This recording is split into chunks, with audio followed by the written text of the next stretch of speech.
오늘 우리에게 주시는 하나님 말씀입니다. 신약성경 마태복음 6장 9절, 또 베드로전서 2장 4절 5절입니다. 먼저 마태복음 6장 9절입니다.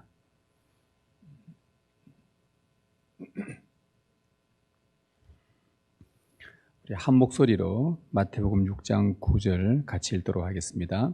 그러므로 너희는 이렇게 기도하라. 하늘에 계신 우리 아버지여, 이름이 거룩히 여김을 받으시오며.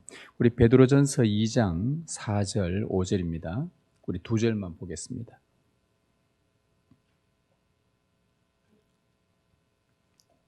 베드로전서 2장 4절에서 5절, 우리 한 목소리로 같이 말씀을 읽도록 하겠습니다. 사람에게는 버림바가 되었으나 하나님께는 택하심을 입은 보배로운 산돌이신 예수께 나아가 너희도 산돌같이 신령한 집으로 세워지고 예수 그리스도로 말미암아 하나님이 기쁘게 받으실 신령한 제사를 드릴 거룩한 제사장이 될지니라. 아멘. 주님의 은혜 감사합니다. 이제 우리가 주님의 말씀을 들으려고 합니다. 하나님께서 우리에게 들려주실 때에 우리가 이 말씀을 하나님의 말씀으로 받게 하여 주옵소서. 주 성령께서 이 시간 우리에게 하늘의 빛을 비추시고 하나님께서 환히 비추시는 그 빛으로 말미암아 말씀을 온전히 깨닫는 은혜도 함께하여 주옵소서. 이제 우리가 주의 말씀을 듣겠나이다. 주님, 우리에게 말씀하여 주옵소서. 우리 주 예수 그리스도의 이름으로 기도드립니다. 아멘. 예수님은 제자들에게 하나님을 아버지라 부르며 기도를 시작하라고 가르쳐 주셨습니다. 하나님은 자녀의 기도를 들으시고는 후하게 주시는 아버지시고 좋은 것을 주시는 아버지시라고 우리가 지난주에 배웠습니다. 그래서 하나님을 아버지라 부르며 기도하라고 말씀했습니다. 이제 예수님은 그 하나님을 우리 아버지라고 그렇게 부르며 기도하라고 가르칩니다. 왜 우리를 이번에는 강조하시는지 그 이유를 알게 되면 우리 아버지여라고 우리 모두는 그렇게 기도하게 될 것입니다. 먼저 왜 우리가 되어야 되는가라는 것을 한번 말씀을 듣도록 하겠습니다. 하나님은 처음에 사람을 지으실 때부터 나가 아니라 우리로 창조하셨습니다. 여러분 아시듯이 하나님께서 첫 사람 아담을 만들어 놓고는 홀로 있는 것이 참 여간 보시기에 좋지 않으셨습니다. 그리고는 여자를 만들어 주십니다. 여자를 만들고 나서야 비로소 하나님의 입에서 보시기에 심히 좋았더라라고 그렇게 말씀을 하셨습니다. 사람은 우리로 존재하도록 하나님이 계획하셨고 하나님의 선한 뜻은 우리로 계속 존재하는 것입니다. 나를 넘어서서 나를 떠나 우리로 있을 때에야 비로소 참 인간의 아름다운 모습을 보게 되고 행복을 누릴 수 있다는 것이죠. 여러분, 사람은 왜 우리로 지음을 받았을까? 왜 우리로 창조되었을까? 왜 그런가 그 이유를 성경에서 밝혀주는데 하나님께서 우리로 존재하시기 때문입니다. 여러분, 하나님께서 사람을 지으실 때에 직접 하신 말씀입니다. 한번 들어보십시오. 우리가 우리의 형상을 따라 우리의 모양대로 우리가 사람을 만들자. 하나님께서 직접 하신 말씀이 우리라는 단어를 썼습니다. 복수라는 이 형태를 쓰셨습니다. 성경에서 알려주듯이 하나님은 실제로 성부와 성자와 성령 삼위로 존재하시고 우리에게 또 온 세상에 그렇게 나타내셨습니다. 성부 하나님이 계시고 또 성자 예수님도 따로 계시고 성령 하나님도 따로 계시는데 분명히 각자의 독립된 개체로 존재하시는데 이 삼위가 일체라는 거예요. 영광도 동등하고 그분의 위엄도 동등하고 똑같이 영원부터 계셨고 똑같이 무한하시고 창조되지 않으셨고 전지전능한 면에서 똑같더라는 것입니다. 참 신비 중에 신비죠. 그러니까 하나님께서 처음에 인간을 만들 때부터 우리의 형상을 따라 우리의 모양대로 우리가 사람을 만들자라는 이 우리라는 하나님 자체가 이미 우리로 존재를 하셨습니다. 하나님은 왜 삼위로 이렇게 존재하십니까? 참 신기하네요. 왜 성부, 성자, 성령, 왜 우리가 이해하기 어려운 이렇게 존재하십니까? 라고 반문할 수 있지만 우리는 반문할 수가 없습니다. 왜냐하면 영원부터 하나님이 이런 방식으로 존재하셨습니다. 삼위로 나타내신, 삼위로 존재하신 이 계시를 우리는 믿음으로 받아들이는 것뿐입니다. 하나님께서 우리로 존재하시기 때문에 그 형상과 모양대로 지음받은 우리 사람도 당연히 우리라는 공동체로 존재하게 된 것입니다. 그리고 삼위 하나님은 영원부터 삼위로 존재하시면서 뭐하고 계셨냐면 서로 사랑하며 계셨습니다. 자, 우리의 형상을 따라 우리의 모양대로 사람을 만들자라고 하나님이 말씀하신 것은 이거 달리 표현하면 삼위 하나님께서 오랫동안 영원히 서로 사랑하신 것처럼 우리가 사람을 만들어서 그 사람들도 우리처럼 오래도록 서로 영원히 사랑하도록 그렇게 살게 하자. 서로 사랑하는 존재로 만들려는 의도였습니다. 서로 사랑하려면 나가 아니라 우리로 존재해야 합니다. 만일 사람이 우리가 아니라 내 중심이 되려는 순간 그 가정에는 불행이 찾아옵니다. 우리가 아니라 내가 되려고 하는 순간 이 사회는 불행이 찾아옵니다. 어느 조직 사회든지 우리가 아니라 나를 생각하고 나 중심이 되는 순간 그때부터는 그곳이 불행한 장소가 되어버립니다. 왜냐하면 하나님의 의도는 인간이 가장 아름답고 그 인간다운 참된 인간성을 누릴 때가 우리로 그렇게 창조하셨기 때문에 그렇습니다. 따라서 우리 모두가 우리라는 이름으로 완전한 연합을 누리며 사랑하며 사는 것이 인간을 지으신 하나님의 창조 목적입니다. 자, 여기서 하나님은 우리의 인간에게 사명을 주십니다. 이렇게 지음받았으니 무슨 사명을 주시는가? 바로 하나님의 형상과 모양대로 지음받은 이 우리라는 공동체를 잘 가꾸고 지켜내는 이 사명입니다. 우리 인간에게 주신 사명이 이거예요. 원래대로 지음받은 이 존재를 계속 잘 가꾸고 지켜나가는 것입니다. 하나님이 말씀하신 사명을 한번 들어보십시오. 창세기에 아담에게 이렇게 말합니다. 여호와 하나님이 그 사람을 이끌어 에덴 동산에 두어 그것을 경작하며 지키게 하시고. 에덴 동산은 아담과 하와가 살아가는 삶의 터전입니다. 우리의 삶의 터전과 이 땅입니다. 똑같은 땅입니다. 그런데 그곳에서 경작하는 일, 지키는 일이 바로 인간의 사명이라는 거예요. 여러분, 경작한다는 것은 가꾼다, 노동한다는 뜻입니다. 무엇을 위해서 노동을 하는가? 여러분, 무엇을 위해서 땀 흘리며 일을 하십니까? 우리라는 공동체를 사랑으로 가꾸고 확장하는 일에 노동하며 힘을 쓰라는 말씀입니다. 두 사람으로 시작된 그 우리가 이제 세 사람이 되고 또 세 사람이 네 사람이 되고 또 다섯 사람이 되고 이렇게 에덴 동산에서 두 사람으로 출발한 그 사랑의 공동체가 점점 영역이 넓어져서 확장되어지도록 하나님 나라가 점점 확장되어지도록 예루살렘과 유대와 사마리아와 땅끝까지 이르는 것처럼 확장되어지도록 이것이 노동하며 경작하며 가꾸는 일입니다. 그리고 지킨다는 것은 무엇을 지키냐?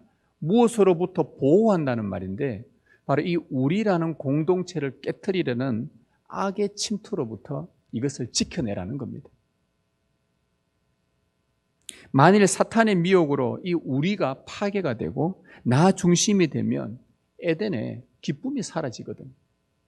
하나님 만드신 의도가 파괴되어지기 때문에 그는 불보듯 뻔한 상실과 아픔과 질병과 죽음과 상처들로 얼룩지기 때문에 우리가 깨어지면은 그래서 우리를 파괴되지 않도록 우리를 지켜내는 것, 이것이 우리 인간에게 주신 하나님이 우리에게 주신 사명입니다. 그러나 우리가 잘 알듯이 아담의 죄로 인해서 우리가 깨어지고 말았습니다. 너무나 안타까운 일이죠.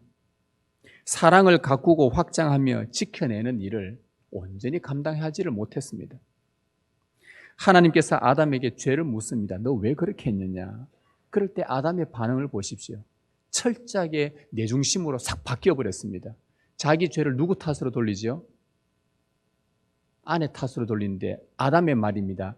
당신이 주신 그 여자, 아담의 말에서 우리가 사라져버리고 제3인칭으로 써버립니다. 그 여자, 우리가 깨어져 버려요. 철저하게 자기 중심이 되어버립니다. 죄라는 것은 사람을 이렇게 나 중심으로 바꾸어 버리고 우리라는 그 사랑의 부부 관계를 깨트려 버린 겁니다. 이뿐만 아닙니다. 부부 문제만 아니라 형제 간의 문제도 마찬가지입니다. 형 가인이 동생 아벨을 살해했습니다. 하나님이 가인에게 묻습니다. 네 아우가 어디 있느냐? 그럴 때에 그 가인의 대답이 과간입니다. 내가 내 아우를 지키는 자니까. 자기가 죽여놓고는 내가 지키는 자니까. 철저하게 나 중심으로 변해버렸습니다. 하나님의 형상을 따라 서로 사랑해야 할 인간이 죄로 인해서 나 중심으로 바뀌고 우리라는 그 형제 관계를 깨트린 것입니다. 이것이 죄로 깨어진 부부의 모습이요, 가정의 모습이요, 형제의 모습이요, 사회의 모습이요, 인류의 모습입니다. 더 이상 하나님을 닮은 우리가 존재하지 않는 세상이 되고 말았습니다. 나만 존재하고 내가 중요하고 공동체가 어떻게 되든 나만 잘 살면 되고 나만 신앙생활 잘하면 된다는 하나님의 사랑을 전혀 담지 않는 나 중심의 세상이 되고 만 것입니다. 죄가 들어온 이후에 우리가 사는 이 세상이 바로 변질된 아주 철저한 이기적인 이 모습 속에 우리는 살아가고 있고 여기에 계속 몸담고 살다 보니 나도 그렇게 살아야 되는 줄 알고 그래야 내가 살 수 있는 줄 알고 이 세상의 이기적인 이 사랑 속에 나도 뭔가 쟁취하게 되고 이제 내 거 되고 내 중심이 되고 이 문화 속에서 섞여서 살다 보니 나도 그렇게 되어버리는 것입니다. 죄로 타락한 이 세상의 모든 인간은 이때부터 자기를 위해서 빌기 시작하지 신에게 우리를 위해서 빌지 않게 되었습니다. 자기를 위해서 빕니다. 이 땅의 모든 이방 종교가 다 그렇습니다. 이 세상에 있는 모든 우상을 섬기는 이방 종교, 여호와 하나님을 섬기는 것 제외한 모든 이방 종교는요, 자기를 위해서 빕니다. 나의 하나님이지 우리의 하나님이 아닙니다. 나의 아버지지 우리의 아버지는 중요하지 않습니다. 철저하게 이기적인 세상으로 변질된 것이죠. 여러분, 죄로 깨어진 이 세상에 바로 예수님이 오신 것입니다. 자, 이런 맥락에서 예수님이 오신 목적이 뭐겠습니까? 오늘 말씀의 근거에서 본다면 예수님이 오신 목적은 나 중심을 우리 중심으로 회복하기 위해서 오신 것입니다. 타락한 인간을 하나님의 창조 질서, 원래 지음받은 그 존재의 모습으로 다시 회복하기 위해서, 새로운 피조물로 만들기 위해서 예수님이 이 땅에 오신 것입니다. 오늘 두 번째 읽은 베드로전서 2장 4절 말씀을 보시면요, 이렇게 말씀합니다. 베드로가 사람에게는 버림바가 되었으나 하나님께는 택하심을 입은 보배로운 산돌이신 예수께 나아가라고 합니다. 여러분, 하나님은 깨어진 세상을 회복할 수 있는 유일한 분으로 그의 독생자 아들 예수 그리스도를 선택하셨습니다. 예수님은 하나님이 택하신 보배로운 산돌, 곧 살아있는 돌입니다. 예수 그리스도 아니고서는 절대 인간성을 회복할 수 없다는 것이 오늘 성경의 가르침이고 인간을 친히 창조하신 하나님의 말씀입니다. 여러분, 인간성이 어디서 회복됩니까? 밖에 나가서 선한 일을 조금 더 하면 인간성이 회복됩니까? 내가 돌을 좀 더 열심히 닦으면은 내가 선한 업적을 좀 더 쌓으면 내가 인간성이 좋아집니까? 회복됩니까? 아니요. 다른 사람과 비교해서 조금 더 괜찮은 사람처럼 보일지 몰라도 인간성 자체는 회복되지 않습니다. 하나님은 말씀합니다. 하나님이 정하신 바로 그분, 유일한 중보자, 처음 지음받은 인간이 처음 지은 대로 하나님 삼위 하나님처럼 서로 사랑하면서 살아갈 수 있는 그런 존재로 회복될 수 있는 유일한 분을 예수 그리스도로 선택하신 것입니다. 산돌이신 예수께 나아가라. 그분께 나아가지 않으면 우리가 회복되지 않는 거예요. 끊임없이 나 중심으로 살아갑니다. 때로는 다른 사람을 돕는 것 같고 선한 사업을 하고 자선 사업을 하고 좀 괜찮은 사람처럼 보이지만 결정적인 순간에 나 중심이 되고 마는 거예요. 왜? 예수께 나아가지 않으면.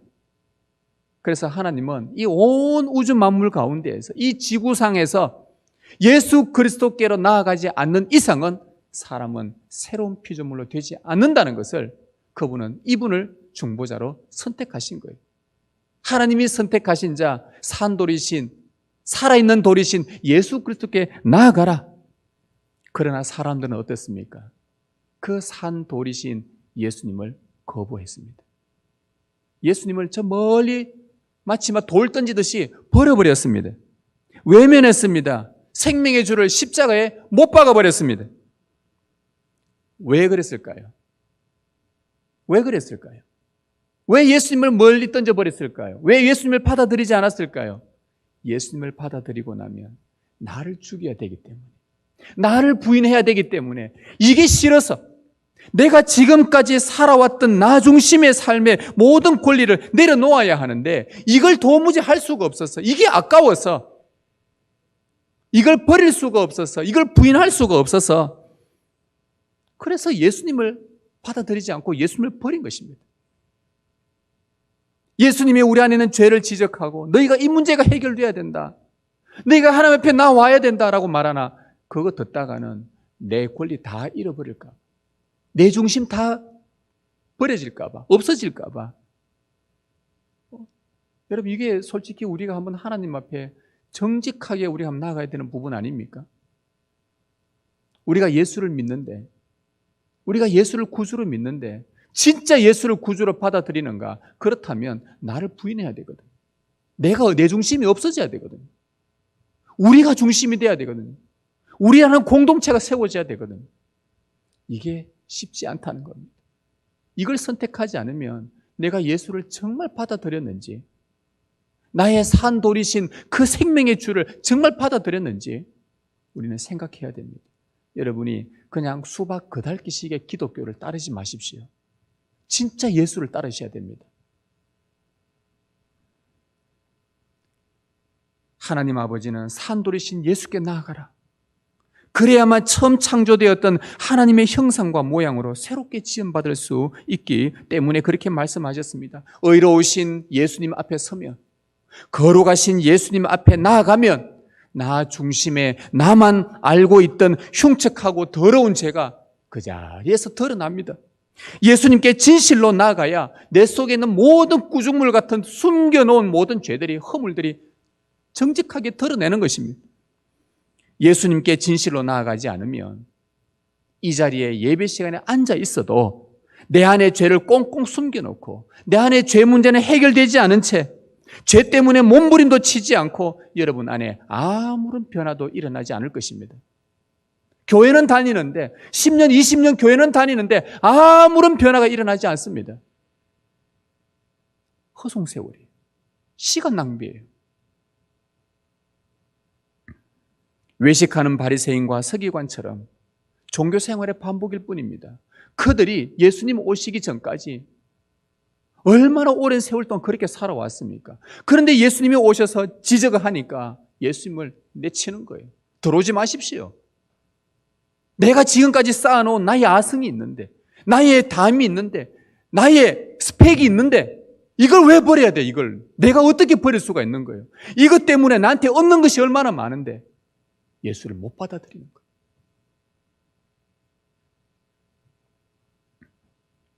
예수님께 진실로 나아가야 나를 부인하게 되고 나 중심의 죄 문제가 해결됩니다. 여러분, 이렇게 죄 고백이 있고 나면 그 다음에 우리 안에서 십자가에 죽으신 속죄하신 예수 그리스도를 믿음으로 받아들이게 돼요. 자, 이런 일이 벌어지면 우리에게 주어지는 게 뭐냐? 세례가 베풀어집니다. 여러분, 세례가 얼마나 놀라운 일인 줄 아세요? 성부와 성자와 성령의 이름으로 세례를 베풀어 줍니다. 여러분, 이 음성은 어디서 많이 들어본 것 같지 않습니까? 제가 오늘 말씀을 한번 딱 두 개를 이렇게 딱 중첩되게 한번 설명해 드릴게요. 성부와 성자와 성령의 이름으로 세례를 주노라. 이 말은요, 하나님께서 인간을 처음 창조하실 때 우리의 형상대로 우리의 모양대로 사람을 만들자, 이거와 똑같은 말입니다.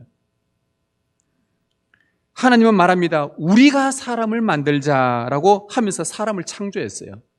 성부와 성자와 성령의 이름으로 똑같이 세례를 주노라. 이 말은요, 우리가 그 사람을 새로운 피조물로 창조하자, 똑같은 말입니다.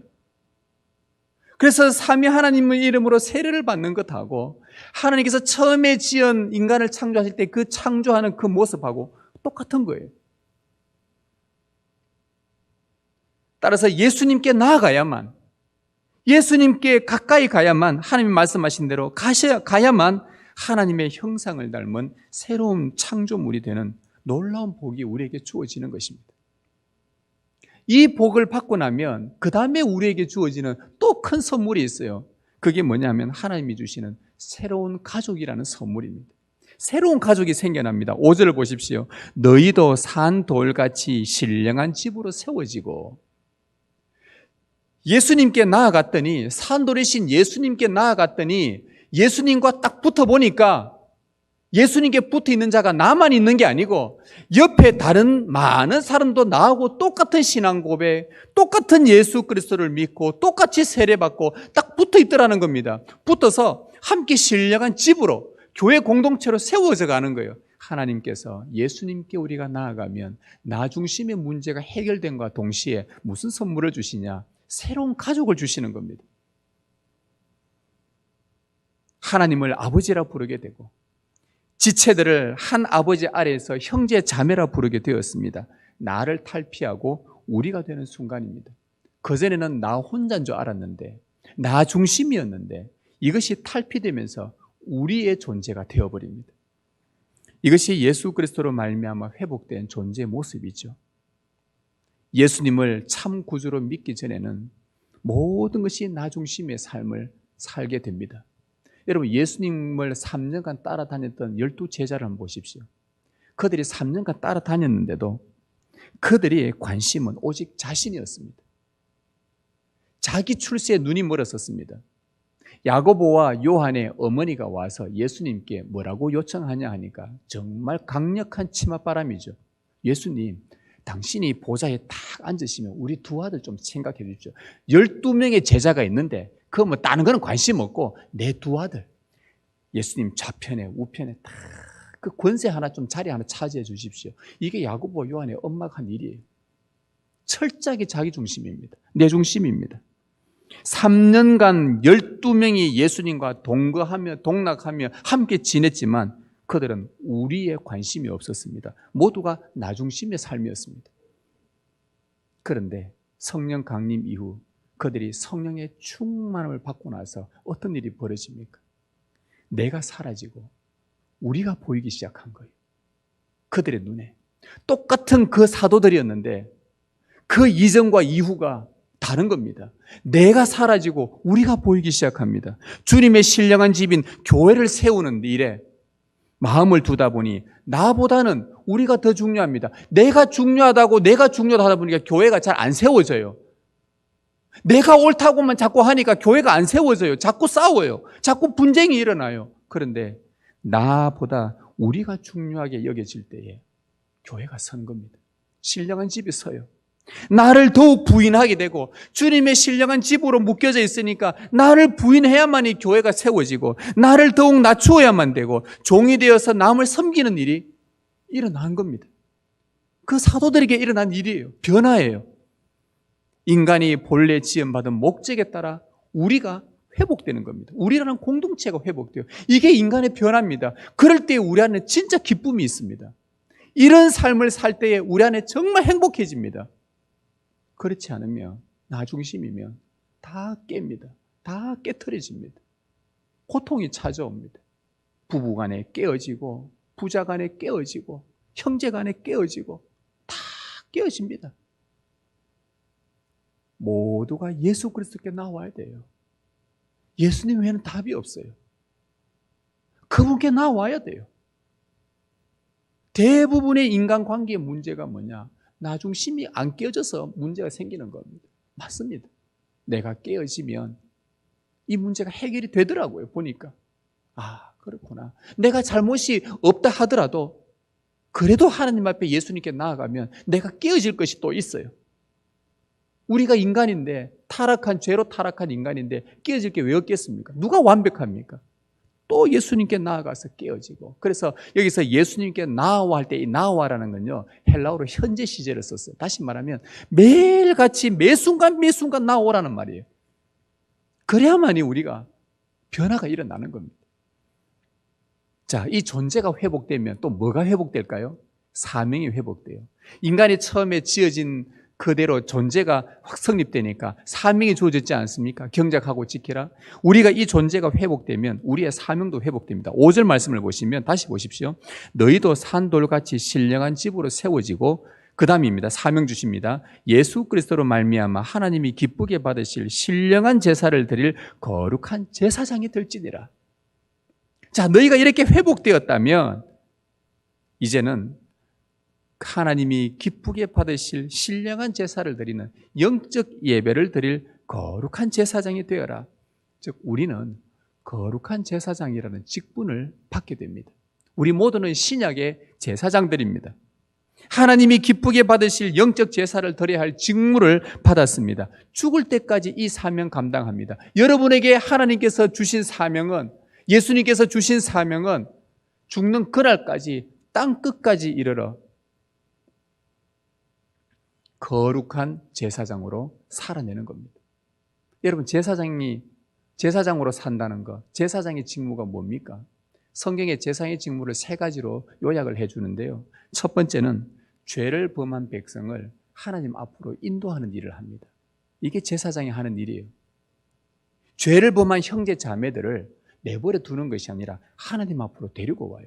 여러분, 죄를 범한 사람을 하나님 앞에 데리고 오면요, 얼마나 두려워 떨겠습니까? 그럴 때 제사장이 하는 일 2번째가 있습니다. 두려워 떠는 그에게 마음의 평강을 주면서, 자, 우리 아버지는 자비가 무한하시고 긍휼이 많으신 참 좋으신 하나님이시다. 이걸 알려주는 일을 제사장이 2번째 하는 일입니다. 자, 이 2번째를 알려주고 나서 그 다음 3번째 하는 일은 뭐냐? 바로 그들이 하나님의 긍휼을 입을 수 있도록, 죄 용서를 받을 수 있도록, 하나님의 크신 긍휼이 그에게 임하도록 그들을 위해서 중보하며 기도하는 일. 이게 제사장의 일이에요. 하나님 앞으로 인도하는 것, 하나님이 자비로우신 분이라는 걸 알려주는 것, 그리고 그 영혼이 하나님의 큰 긍휼을 입도록 중보하며 기도하는 것. 이게 제사장의 일이에요. 이런 맥락에서 제사장은 가만히 보면 자기를 위하기보다는 우리를 위하는 직무입니다. 왜? 그 범죄한 영혼들, 신령한 집으로 지어가는데 누군가가 범죄를 하면 여기서 떨어져 나갈 위험이 생기니까 그들을 하나님 앞으로 자꾸 데리고 오는 거예요. 그리고 하나님을 알려주는 거예요. 그리고 그를 위해서 중보하며 기도합니다. 이런 제사장의 삶을 보면 그는 자기 자신을 위하기보다는 철저하게 공동체를 위하는 직무입니다. 한 공동체가, 한 나라가, 한 교회가 하나님 앞에 의의 나라로, 바른 나라로 바르게 세워지도록 자기를 희생시키고 우리를 위해 존재하는 자가 이 제사장의 일입니다. 십자가의 예수님은 바로 이 일들을 온전히 감당하신 분이십니다. 죄인들을 하나님 앞으로 인도하는 중보자로서 예수님은 온전한 대제사장이 되셨습니다. 자기를 희생하셨어요. 자기가 아닌 우리를 위해서 존재하신 분이시고 우리를 위해서 이 직무를 완수하셨습니다. 오늘도 여러분이 하나님께 나오게 된 것은 우리의 공로나 업적이 아니라, 우리의 잘난 선한 일 자랑하려고 나온 것이 아니라, 우리가 한 것은 더러운 옷을 입은 것과 똑같아서 이사야 말씀이죠. 우리가 이 자리에 나와서 예배 드릴 수 있는 것은 중보자이신 예수 그리스도의 공로 때문에 오게 된 것 아닙니까? 그분은 철저하게 우리를 하나님 앞으로 인도해 오십니다. 계속 인도해 오십니다.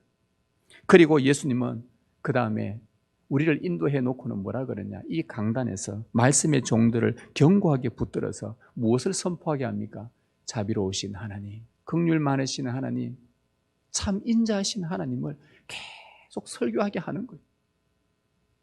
그러면 이곳에 죄를 지은 자들이 왔을 때에 하나님 앞에 도무지 고개 들 수 없는데 하나님이 참 자비로우신 분이십니다. 긍휼 많으신 분이십니다. 여러분의 죄를 고하십시오. 예수의 이름을 힘입어 여러분의 죄를 고하십시오. 허물을 고하십시오. 그렇게 해서 하나님의 긍휼을 입을 수 있도록 끝까지 중보하며 지금도 하나님 우편에서 우리를 위해 중보하고 계십니다. 예수님은 이 제사장의 직무를 온전히 감당하셨고 지금도 계속 하늘 우편에서 감당하고 계십니다. 예수님은 새로운 피조물이 된 오늘 우리에게 바로 너희가 이제 거룩한 제사장이다 라고 말씀하시면서 당신께서 하신 일을 우리에게 맡겨주신 것입니다. 여러분, 이제 우리의 이 땅에서의 본업, 우리의 주업은요, 거룩한 제사장입니다. 여러분이 직장 생활하고 돈을 벌고 먹고 마시고 입고 자고 하는 이 모든 일들은요, 부업입니다.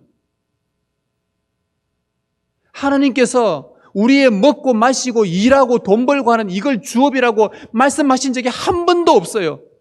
이런 것들은 내가 너희들에게 염려하지 말아라. 내가 무엇을 먹을까 입을까 마실까를 내가 주는 것이다. 그저 주는 것이니 너희들이 내가 준 것을 가지고 돈을 벌고 먹고 살되 이 모든 게 이렇게 해주는 이유는 너희가 거룩한 제사장으로 사는 이 본업을 제대로 할 수 있도록 하기 위해서이다.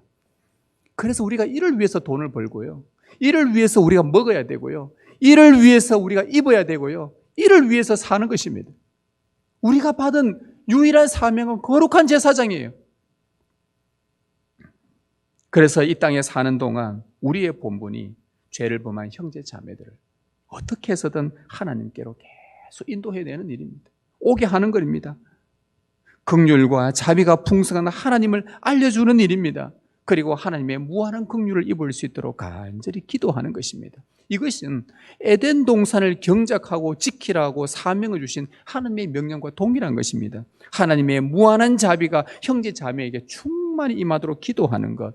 그래서 그들이 나 중심의 죄를 고백하고 우리 중심의 삶을 선택하여 신령한 집으로 함께 지어지도록 돕고 기도하는 것. 그래서 그들이 교회 공동체를 떠나지 않고 주님께서 기도하신 것처럼 그렇게 우리도 계속 기도하는 것. 이게 경작하고 지켜내는 것입니다. 주님 닮은 사랑의 공동체를 계속 세워가는 것입니다. 그렇게 한 사람이 새로운 피조물로 회복되도록 인도하고 그들에게 하나님을 알려주고 돕고 기도하다 보면 또 두 사람이 되고 세 사람이 되고 또 그렇게 네 사람이 바뀌어져 가고 다섯 사람이 나 중심에서 우리 중심으로 바뀌어 가면 그것이 곧 경작하는 일이요, 지켜가는 일이요, 하나님 나라를 확장해 가는 일인 것입니다. 이것이 거룩한 제사장으로서의 부름받은 우리의 사명입니다. 여러분, 제사장은 자기를 위하지 않습니다. 오히려 자기를 희생합니다. 우리라는 공동체를 위해 일하고 기도합니다. 그래서 내 꿈, 내 비전, 내 소원 이루기 위해서 내 아버지라 부르지 않고 우리 아버지, 우리를 위해서 존재하기 때문에 하나님께서 우리에게 주신 사명, 우리의 일, 이런 마귀는요, 계속해서 한동안 우리나라에 한번 히트쳤지요. 마귀는 지금도요, 변함없이 우리 청년들에게, 청소년들에게 네 꿈을 위해서, 네 비전을 위해서, 네 소원을 위해서 열심히 달려가라. 너를 개발해라. 우리는 그렇게 가르치면 안 되고요. 우리를 위해서 살도록 가르쳐야 됩니다. 공동체를 위해서 살도록 아이를 공부시켜야 되고요. 하나님 나라를 위해서 살도록 우리가 말을 해줘야 되고요. 하나님의 꿈을 위해서 그들에게 너희는 거룩한 제사장으로, 이게 얼마나 큰 직무입니까? 그래야만이 내 아버지에서 벗어나서 우리 아버지로 기도가 넓어지는 것입니다. 예수께서 나의 아버지가 아니라 우리 아버지라고 부르며 기도하라고 하신 의도가 바로 이겁니다. 사람이 처음 지음받은 목적대로 우리로 엮어준 형제 자매들을 염두에 두고 기도하라는 거예요. 여러분은 혈연과 지연과 학연보다 더 진한 예수 그리스도의 피로 하나 된 형제 자매들을 위해서 거룩한 제사장으로 부름받았습니다. 저는 여러분을 위한 제사장으로 부름받았습니다. 그래서 여러분에게 하나님을 알려주는 일과 기도하는 일로 이 부름받아서 저는 기도할 때에 내 아버지여라고 제가 기도를 해본 적이 없습니다. 나에게 정말 급한 문제가 생겨도요, 내 아버지라고 부르지 않습니다. 왜? 이 급한 문제는 나한테만 있는 게 아니라 저 형제에게도 이 급한 일이 있을 수 있고, 저 나라에도 있을 수 있고, 저 다른 나라의 하나님을 섬기는 자에게도 나와 비슷한 일이 있기 때문에 내 아버지라고 말하지 않고 우리 아버지라고 그렇게 기도를 했었습니다. 저는 여러분들을 위해서 그렇게 하라고 부름받은 사람입니다. 동시에 여러분은 저를 위해서 거룩한 제사장들입니다. 여러분의 옆에 있는 지체들을 위한 거룩한 제사장들입니다. 다른 지체들에게 여러분이 할 수 있는 한 하나님께로 인도하고, 하나님이 어떤 분인지 알려주고, 하나님의 부유한 성품을 그들도 경험할 수 있도록, 우리라는 공동체로 들어와서 함께 이 은혜 누릴 수 있도록 여러분이 그 영혼들을 위해서 기도해야 하는 것입니다. 그래서 내 아버지를 넘어서서 예수님이 가르쳐 주신 대로 우리 아버지라고 하며 그 영혼을 품고 함께 기도하는 것이죠. 이제 이것은 우리 안에만 또 머물러 있는 것이 아니라 여기에서 눈을 더 넓게 떠서 더 넓게 바라보면서 더 나아가 우리는 온 세상을 위한 거룩한 제사장들로 부름받았습니다. 여러분, 이 세상에 죄악으로 물든 이곳을 보십시오. 폭력이 난무하고 살인과 전쟁이 끊이지 않고 성폭행과 아동학대와 인신매매 등 정말 끊이지 않는 이 마귀의 자행들을 보라는 것입니다. 이런 일을 행하는 자들은 하나님을 찾지도 않아요. 부르지도 않아요. 이런 자들에게 하나님의 무서움을 알아라고 말해보면 하나님을 오히려 경멸하고 우리를 무시합니다. 두려워 떨지도 않아요. 양심이 화인을 맞아서 이런 악을 행하고도 아무런 죄의식도 느끼지 않는 그들은 하나님을 부르지도 않습니다. 누가 이들을 대신하여 하나님께 나가 기도합니까? 그리고 그 악질적인 인간들로 인해 희생당한 그 영혼들을 위해서는 누가 대신 하나님께 기도할 수 있습니까? 나의 아버지를 넘어서야 합니다. 한몸된 형제 자매들과 함께 그들을 위해서, 세상을 위해서 우리 아버지라고 하는 순간 우리의 시선은 나 중심의 기도에서 우리 중심의 기도로 옮겨지게 될 것입니다. 예수님께서 이것 때문에 우리 아버지라고 그렇게 기도하라고 하신 것입니다. 여러분, 이 일에 여러분들이 마음을 쏟기를 바랍니다. 둘째 아들 탕자가 집으로 돌아왔을 때 장남이 그 동생을 너무나 싫어했습니다. 아버지 재산 다 탕진하고 돌아온 그 그 동생을 받아들이기가 어려웠습니다. 그런데 그때 아버지가 하는 말이 뭔지 압니까? 얘야, 쟤는 죽었다가 살아왔지 않느냐. 우리가 즐거워하고 기뻐하는 것이 마땅하다고 했습니다. 아버지는 우리라는 단어를 썼어요. 우리가 마땅히 즐거워하고 기뻐하는 것이 맞다. 우리라고 말했지만 장남은 그 탕자인 동생과 우리가 되기 싫었습니다. 쟤는 나 싫어요. 우리가 되기 싫었던 것입니다. 바리새인이 성전에서 기도할 때 세리와 따로 서서 기도합니다. 나는 쟤와 달라요. 나는 쟤와 우리 되기 싫어요. 바로 그겁니다. 그 장남은 하나님께 우리 아버지라고 기도하지 못할 것입니다. 내 아버지에만 머물러 있는 것입니다. 여러분 안에 이 마음이 없기를 바랍니다. 여러분, 이 짧은 주기도문 안에 우리라는 단어가요, 한글 성경으로는 6번 나오지만 예수님께서 직접 말씀하신 그 헬라어 원문에는 9번이나 나와요. 이 짧은 주기도문에 우리에게, 우리의, 우리를 이 단어가 9번이나 나와요. 이 짧은 문장 안에. 즉 그만큼 예수님의 주기도문은 우리를 중심으로 구성된 공동체 기도입니다. 우리로 완전 도배되어 있습니다. 나 홀로 신앙은 존재하지 않습니다.